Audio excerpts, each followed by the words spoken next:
어제는 머스크의 재택근무 중단, 사무실 복귀 통첩으로 떠들썩했습니다. 어떻게 보셨나요?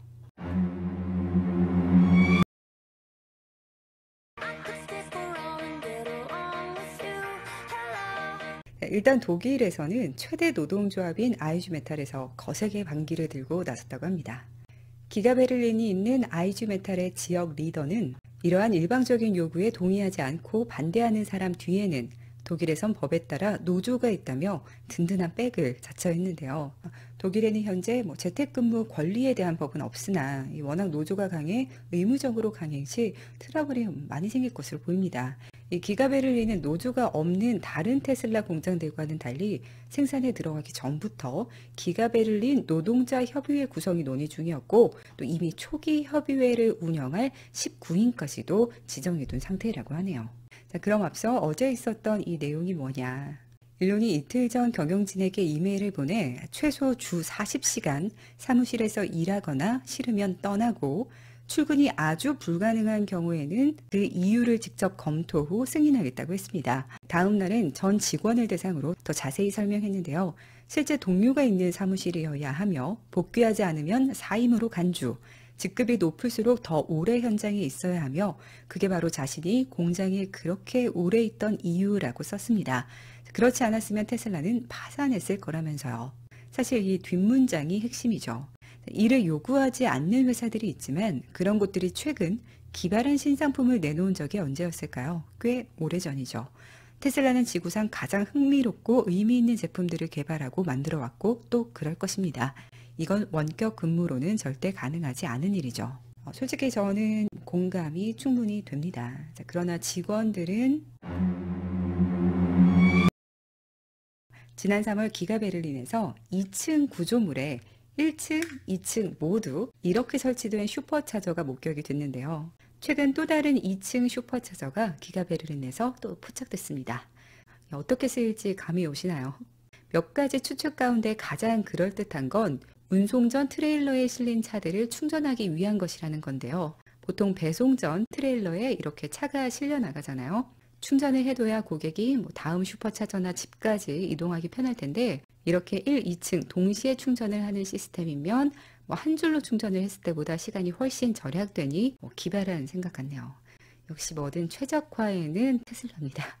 어제 파나소닉이 연례 투자자 행사에서 지난달 5월 일본 배터리 시설 임시 생산 라인에서 대규모의 4680셀 시제품을 생산할 수 있었고 내년 양산을 앞두고 그 샘플을 테슬라에 선적했다고 밝혔습니다. 또 2023년 3월부터 본격 대량 생산이 가능할 것이라고도 덧붙였는데요. 물론 테슬라가 자체적으로도 생산을 합니다. 지난 1월 100만 번째 4680셀을 생산했었죠. 그러나 사이버트럭 및 세미트럭 출시를 앞둔 만큼 이제 협력사의 셀 대량 생산이 내년 초에 가능해진다고 하니 일이 잘 진척되는 것 같아 반가운 소식이었습니다. 한편 최근 공개된 아이드라의 대형 주물 제조 기계 9,000톤의 기가프레스가 사이버트럭 바디용임을 일론 머스크가 며칠 전 직접 컨펌했습니다. 2022년 기업평등지수에 LGBTQ 근로자가 일하기 좋은 직장 평가에서 테슬라가 7년 연속 만점을 받았습니다. LGBTQ는 성소수자 및 성적 지향이 다른 사람들을 포괄하여 지칭하는 단어고 이 지수는 평가 참가자들에게 그 기업의 노동력 보호나 포용적 혜택 및 문화, 사회적 책임과 관련된 질문을 통해 점수를 평가한다고 합니다. 일론은 이와 관련해 우리는 지속가능한 에너지를 가속화하기 위해 노력하고 있으며 중요한 점은 누군가 그 목표에 얼마나 기여할 수 있는 것이지 선택은 개인적인 것이며 존중됩니다. 라고 코멘트했습니다. 일론 머스크의 ESG 평가 비판이 도이치뱅크의 수사로 재조명됐습니다. 최근 도이치뱅크는 독일 검찰로부터 허위 ESG 금융상품을 판매한 혐의로 급습 조사를 받았는데요. 전 직원이 이 회사가 관련 상품을 친환경적이고 지속가능한 상품인 것처럼 그린워싱 기억하시죠? 속였다고 제보해 이 같은 조사가 이루어졌다고 합니다. 검찰 대변인은 이후 조사 과정에서 투자 설명서에 사기 혐의를 뒷받침할 증거를 찾았다고 밝혔는데요. 머스크는 이와 관련해 사기가 아닌 ESG 리스트는 아직까지 본 적이 없다고 말했습니다. 일론과 도지코인 공동 제작자가 이틀 전 설전을 벌였습니다.